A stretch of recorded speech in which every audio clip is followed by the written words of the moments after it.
चाकणकर यांना देखील ईडीनं समन्स बजावल्याची सूत्रांची माहिती।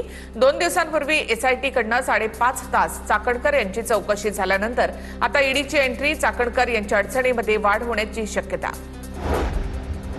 तर रुपाली चाकणकरांना ईडीचं समन्स फार उशिरा आलं। रुपाली चाकणकरांना ईडीचं समन्स आधीच यायला हवं होतं।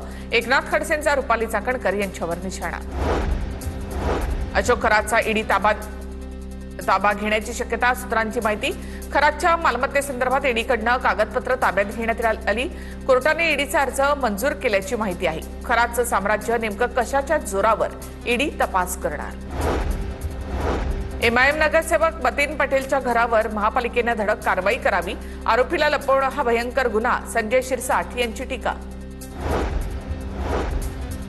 छत्रपती संभाजीनगर महापालिका आज मतीन पटेलला पुन्हा एकदा नोटीस देणार। मतीन पटेलचं ऑफिस, घर आणि निदा खानला लपवलेल्या घरावर नोटीस लावणार। समाधानकारक उत्तर न मिळाल्यास घरावर कारवाई करण्यात येणार।